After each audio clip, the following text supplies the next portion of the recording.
Happy Tuesday. I am planning on doing a video in French next week, so this video, second week in a row, I'm sorry, is going to be in English just because I have no time to subtitle anything. Anyway, continuing with the theme for this week, I told you last week it was an exciting one. I really like this theme. It was my idea. Why we change the way we talk, subconsciously mostly, to fit, to mimic almost the way the person we're talking to speaks. This occurred to me because I was on the Eastern Shore, over the Bay Bridge, the Eastern Shore area of Maryland the other week, and I was visiting some friends, and they spoke kind of with that little beach twang, if you know what I'm talking about. It wasn't quite southern. It's not exactly a southern accent, no. But it's almost a mix of the Balmer accent and a little bit of southern twang is kind of how people talk on the Eastern Shore, at least the people I was with. And I realized I spent a few hours with them. I realized by the time I had to leave their house and go to a gas station and get gas and talk to the people at the gas station, I was doing it without even thinking about it. It just kind of started happening. And I remember I had discussed this earlier with my German teacher from high school, who used to run a podcast about language, and I was looking for the episode he did about this phenomenon. I couldn't find it, but if I do, I will add a link. He ran the Word Nerds podcast. They've been off the air for a while now, but they've got 120 good episodes that I would suggest people go look at. Just plug for my friend there. Anyway, so I Googled a little bit. Eddie did it.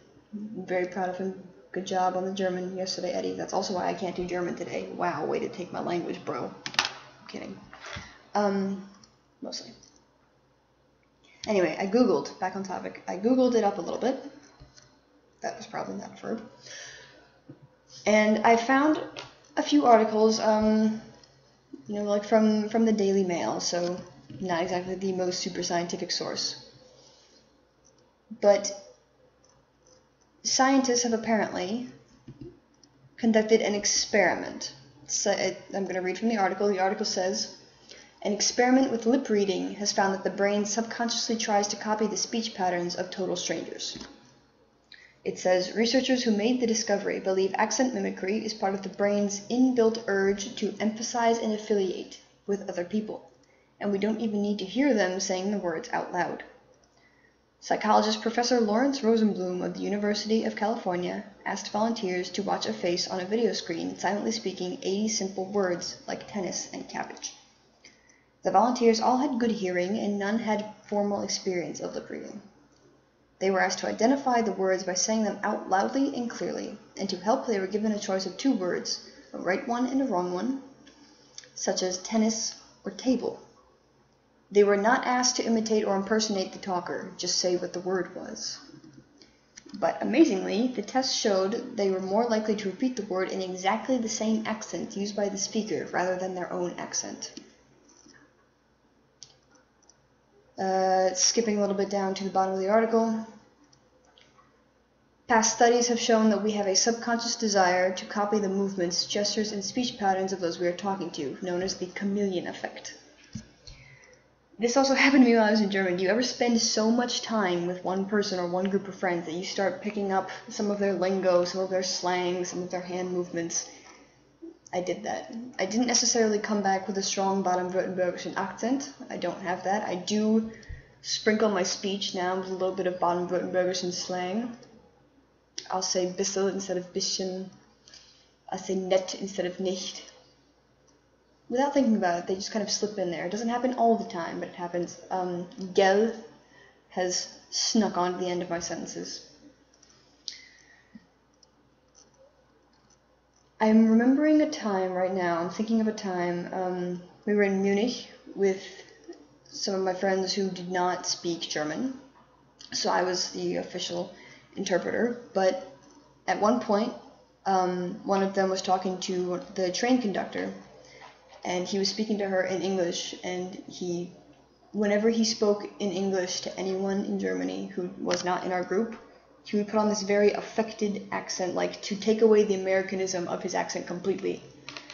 To put on this like very man of mystery kind of foreign accent that you can't quite place, but that just made him sound very not American. And he did that very on purpose. He did that on purpose, he told me, to make it easier for other people to understand his English, because he had had cases of people not being able to understand his straight up American English. I don't know about that, but that's what he did. And with a little more Googling, I found something that I thought was really interesting, apparently called foreign accent syndrome. Here's what the Wikipedia article says about it. Foreign accent syndrome is a rare medical condition in which patients develop what appears to be a foreign accent. It usually results from a stroke, but can develop from head trauma, migraines, or developmental problems. It was first reported in 1907. There have been about 100 or so cases reported. And I found an article from NPR talking about how a Norwegian woman hit by shrapnel in World War II developed a German accent. A British woman developed a Chinese accent after a migraine. Another British woman who had a stroke speaks with a French accent. An American woman put under anesthesia for dental surgery has some bizarre combination of United Kingdom accents. I didn't know about that one. That sounds like something I would love to write a paper on. And that's all I've got for the week. I will provide links to the articles I just talked about in the Wikipedia page for foreign accent syndrome in the description. I will provide a link to the Word Nerds page in case anyone's interested in going to look at some of their stuff. Like I said, there's been nothing new for years now, but it's got good material anyway. And if I find the exact episode where the Word Nerds discussed this little phenomenon we do about talking like other people, I will add that later. And otherwise, that's it for this week, and I will see you en français next week. Tschüss.